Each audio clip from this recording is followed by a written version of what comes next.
Bismillahirrahmanirrahim. Assalamualaikum warahmatullahi wabarakatuh. Salam sejahtera bagi kita semua. Mengawali tayangan video pendek ini, saya akan membagikan sebaik pantun. Terbang tinggi, burung kasturi, hinggap di dahan pohon rambutan. Mari hindari pungli dan korupsi dalam penerbitan dokumen kependudukan. Sahabat pejuang integritas, laskar anti korupsi, sambutlah salam hangat dari saya. Semangat pagi, pagi, pagi, pagi. Bapak-bapak, ibu-ibu yang hadir pada pertemuan penyuluhan online di pagi hari yang berbahagia ini, terutama bapak-bapak dan ibu-ibu ASN, aparatur di lingkungan Dinas Kependudukan dan Pencatatan Sipil Kabupaten Kampar. Sengaja saya memilih Dinas Kependudukan dan Pencatatan Sipil Kabupaten Kampar yang menjadi lokus untuk penyuluhan anti korupsi, karena Dukcapil merupakan OPD yang menjadi gerbang bagi bagaimana bentuk sebuah pelayanan publik ke masyarakat yang berhubungan langsung dengan masyarakat. Kita ingin tahu bagaimana pemberian layanan kependudukan yang diberikan oleh Dukcapil Kampar kepada masyarakat Kabupaten Kampar. Untuk itu, izin saya memulai penyuluhan ini dengan membagikan share screen dan mengawalinya dengan sebuah video pendek. Mari kita saksikan secara bersama-sama.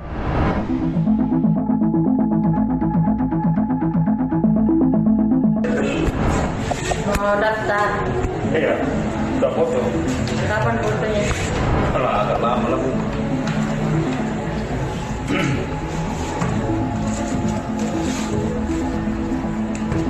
Mau yang cepat apa yang mau yang antri?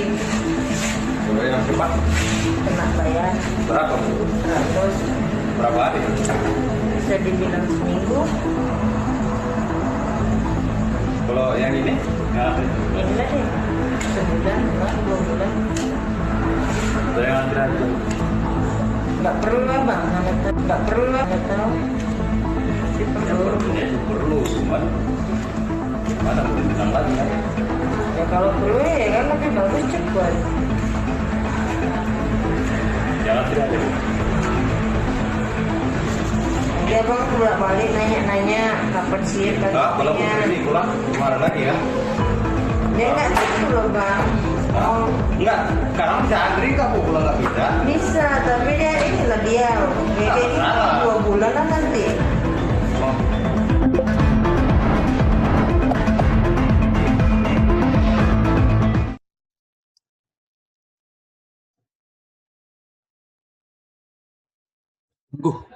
Sangat ironis. Inilah wajah pelayanan publik di masa lalu. Namun itu masih berulang terjadi hingga sekarang. Kita bisa lihat tadi dalam sebuah tayangan bagaimana pemberi layanan sebagai orang yang berdiri di depan yang mestinya memberikan layanan terbaik kepada masyarakat. Namun kita saksikan bersama-sama tadi, penerima layanan masyarakat harus membayar Rp100.000 untuk penerbitan 1 buah dokumen kependudukan. Dan itu pun lamanya 1 minggu. Karena mereka masih berprinsip, kalau bisa dipersulit, kenapa harus dipermudah? Sungguh sangat ironis. Namun itu terjadi di sebuah Kabupaten Antah Berantah. Bukan di sini, bukan di Dukcapil Kabupaten Kampar. Saya berharap Dukcapil Kabupaten Kampar tidak akan terjangkit hal-hal yang seperti itu. Baik, Bapak-bapak, Ibu-ibu, izinkan saya memperkenalkan diri. Nama saya Muhammad. Saya berasal dari Inspektorat Kabupaten Kampar, Provinsi Riau, dan saya akan menyuluh Bapak-bapak, Ibu-ibu, khusus di Dinas Kependudukan dan Pencatatan Sipil Kabupaten Kampar dengan judul Melayani Tanpa Pungli dan Korupsi. Kita awali dari pengertian tentang korupsi. Korupsi merupakan sebuah kejahatan yang sangat luar biasa, extraordinary crime. Korupsi berpotensi bisa dilakukan oleh siapa saja, kapan saja. Korupsi merupakan tindakan yang tidak terpuji dan dilakukan secara individu maupun kelompok. Namun yang terjadi, kebanyakan korupsi selalu dikerjakan secara berkelompok, bukan oleh satu orang. Selanjutnya, ada pengertian korupsi dari berbagai macam literasi.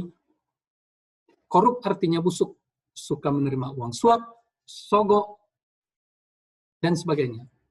Sedangkan menurut Undang-Undang 31 tahun 1999 tentang pemberantasan tindak pidana korupsi, yang dimaksud dengan tindak pidana korupsi adalah segala tindakan yang dapat merugikan keuangan negara dan menghambat pembangunan nasional.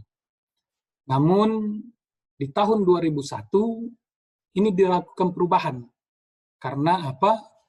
Karena tindak pidana korupsi tidak hanya merugikan keuangan negara, tetapi juga telah merupakan pelanggaran terhadap hak-hak sosial dan ekonomi masyarakat secara luas. Apa penyebab terjadinya korupsi? Secara umum bisa kita gabungkan penyebabnya ada dua faktor. Yang pertama, faktor internal, faktor dari dalam, maupun faktor dari luar atau eksternal. Apa itu faktor dari dalam? Sifat rakus, sifat merasa serba kurang. Ibarat seperti kita minum air laut. Semakin kita minum, semakin kita haus dibuat. Yang kedua, tidak kuat iman. Dan ini sangat-sangat berpengaruh dari pendidikan, terutama pendidikan agama. Gaya hidup mewah, hidup berpoya-poya, hidup yang hedonis. Malas berusaha, malas bekerja, ingin hidup mewah, dan menggantungkan diri kepada keluarga-keluarga dekat, orang-orang lain, pejabat-pejabat, dan dia akan berusaha menjadi lintah bagi orang-orang dekat tersebut. Apa faktor eksternal? Faktor eksternal dimulai dari keluarga sendiri. Begitu banyak pelaku tindak pidana korupsi disebabkan oleh keluarga yang selalu mengimpas-ngipasi. Baik oleh anak, terutama istri, tapi istri bukan di sini, di tempat lain. Tempat pergaulan, di tempat kerja, pantang melihat ada orang yang beli kendaraan baru, membangun rumah baru, kita akan terpancing untuk itu. Di masyarakat, organisasi, gaji yang rendah. Walaupun gaji yang rendah ini tidak begitu signifikan, karena begitu banyak pejabat-pejabat negara yang kita tahu gajinya tidak kecil, gajinya sangat besar. Para menteri, para anggota DPRD, para anggota DPR RI, para kepala-kepala daerah, ini bukan sedikit gaji dan take home pay-nya. Tetapi mereka masih juga ingin untuk melakukan tindak pidana korupsi. Kurangnya teladan yang positif, kurangnya pengawasan dari institusi tempat bekerja. Nah, ini yang perlu kita garis bawahi. Begitu pentingnya sistem pengendalian internal pemerintah. Kalaulah SPIP ini berjalan dengan baik, tentu faktor-faktor penyebab korupsi ini bisa dieliminir. Selanjutnya, dasar-dasar hukum tindak pemberantasan korupsi di Indonesia. Mulai dari tahun 71 melalui Undang-Undang Nomor 3 Pemberantasan Tindak Pidana Korupsi. Setelah itu 28 tahun berselang, Undang-Undang Nomor 28 tahun 99 tentang penyelenggara negara yang bersih, bebas dari KKN. Undang-Undang 31 tahun 99 tentang pemberantasan tindak pidana korupsi. Dan di tahun 2002 muncullah Undang-Undang 30 tahun 2002 tentang Komisi Pemberantasan Tindak Pidana Korupsi yang menginisiasi acara penyuluhan anti korupsi bagi para penyuluh, calon-calon penyuluh bersertifikat. Kami ucapkan terima kasih kepada KPK yang sudah menginisiasi kegiatan ini. Selanjutnya, Undang-Undang Nomor 19 Tahun 2019, perubahan kedua atas Undang-Undang Nomor 30 Tahun 2002 tentang Komisi Pemberantasan Tindak Pidana Korupsi dengan segala dilema, dengan segala hal-hal yang memang itulah yang terjadi. Baik, Bapak-bapak, Ibu-ibu, hadirin yang berbahagia, terkhusus kepada para pegawai di lingkungan Dinas Kependudukan Pencatatan Sipil. Ada 30 bentuk jenis tindak pidana korupsi. Namun, kalau kita rangkum secara garis besar, ada 7 tindak pidana korupsi. Dikelompokkan menjadi 7 tindak pidana korupsi. Apa itu? Yang pertama, kerugian keuangan negara. Yang kedua, suap menyuap. Yang ketiga, penggelapan dalam jabatan. Keempat, pemerasan. Kelima, perbuatan curang. Keenam, benturan kepentingan dalam pengadaan barang dan jasa. Serta yang ketujuh, gratifikasi. Kita coba jelaskan satu persatu. Mudah-mudahan ada ketersediaan waktu yang cukup. Yang pertama, kerugian keuangan negara, yakni melawan hukum melakukan perbuatan memperkaya diri sendiri, orang lain, ataupun korporasi, dengan tujuan untuk keuntungan pribadi, keuntungan lain, keuntungan korporasi, dengan menyalahgunakan kewenangan, kesempatan, dan sarana yang ada. Selanjutnya, suap menyuap. Suap menyuap memberikan atau menjanjikan sesuatu kepada pegawai negeri atau penyelenggara negara dengan maksud berbuat sesuatu ataupun tidak berbuat sesuatu. Siapa subjeknya? Adalah pegawai negeri sipil. Apa yang harus dilakukannya? Untuk berbuat sesuatu atau tidak berbuat sesuatu. Dengan menerima atau memberi hadiah, janji kepada pegawai negeri, dengan mengingat kekuasaan atau kewenangan yang melekat pada jabatan dan kedudukannya. Ini untuk suap menyuap. Selanjutnya, penggelapan dalam jabatan. Pegawai negeri atau penyelenggara negara dalam menjalankan suatu jabatan secara umum, secara terus-menerus, ataupun sementara waktu, dengan sengaja menggelapkan uang atau surat berharga karena jabatannya diambil, digelapkan oleh orang lain, atau membantu dalam melakukan perbuatan. Pegawai negeri yang ditugaskan menjalankan suatu jabatan umum secara terus-menerus dan untuk sementara waktu dengan sengaja memalsukan buku-buku, daftar-daftar khusus, atau pemeriksaan-pemeriksaan administrasi. Nah, ini bisa terjadi di kita, di Dukcapil. Bagaimana kita menggelapkan data-data kependudukan, dan ini juga akan berdampak. Selanjutnya, pemerasan. Bagaimana dengan pemerasan? Pemerasan dengan maksud untuk menguntungkan diri sendiri atau orang lain dengan cara melawan hukum atau menyalahgunakan kekuasaannya dengan memaksa orang untuk memberikan sesuatu. Orang harus membayar karena apa yang dia berikan, pelayanan yang dia berikan. Para pegawai negeri pada waktu menjalankan tugas meminta, menerima, atau menyerahkan barang seolah-olah merupakan utang kepada dirinya. Padahal ini menjadi kewajiban kita. Tetapi kita menganggap kita sudah menanamkan budi kepada orang, sehingga orang harus membayar ke kita. Kalau tidak, kita tidak akan proses. Nah, ini salah satu bentuk pemerasan yang terjadi. Nah, bagaimana dengan perbuatan curang? Yakni pemborong, ahli bangunan yang pada waktu membuat bangunan menyerahkan bahan bangunan, melakukan perbuatan curang dengan dapat membahayakan keamanan bagi barang atau keselamatan negara dalam perang. Setiap orang bertugas untuk mengawasi pembangunan atau menyerahkan bahan bangunan sengaja membiarkan perbuatan curang. Dengan pembiaran juga itu dianggap perbuatan curang.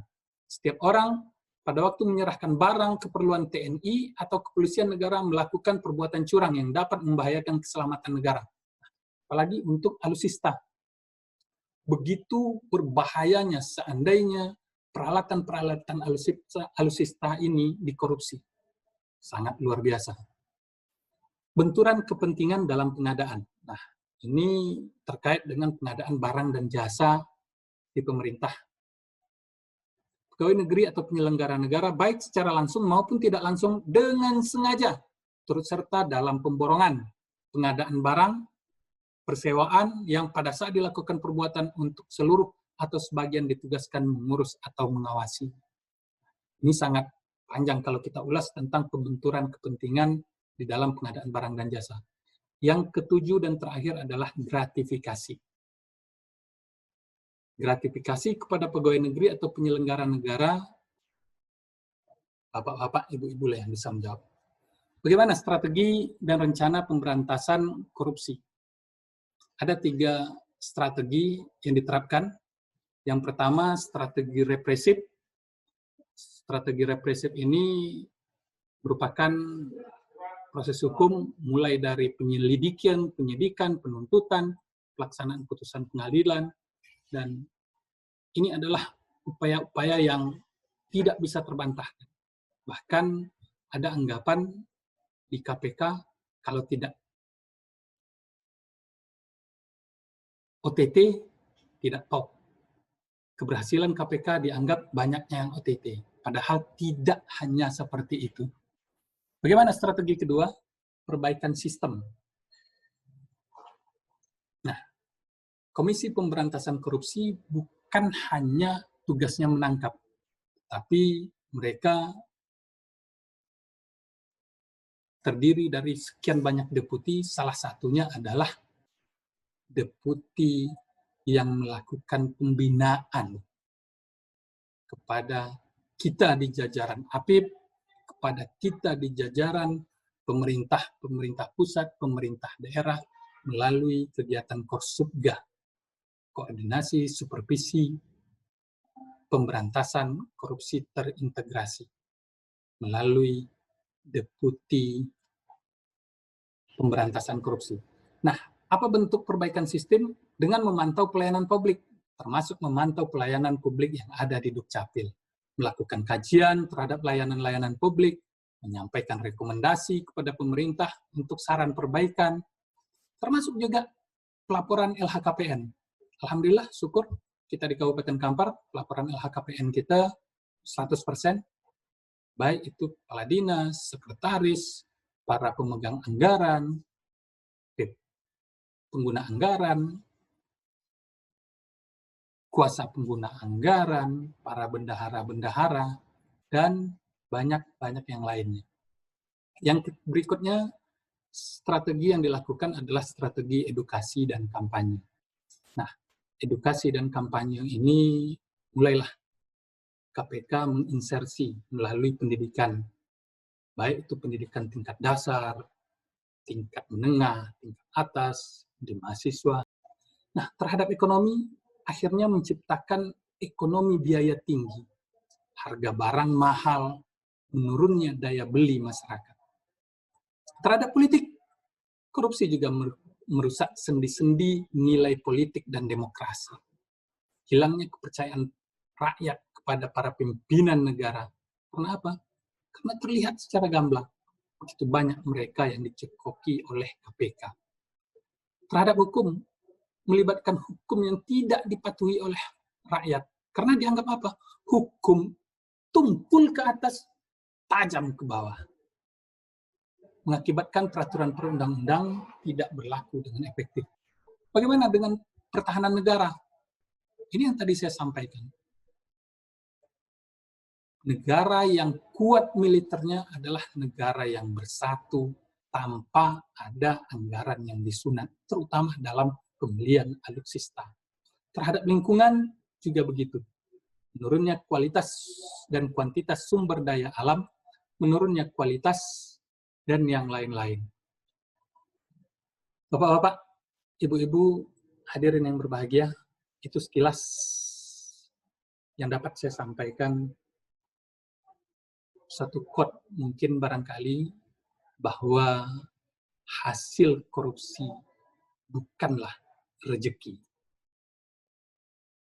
Jangan dibawa hasil korupsi itu ke rumah.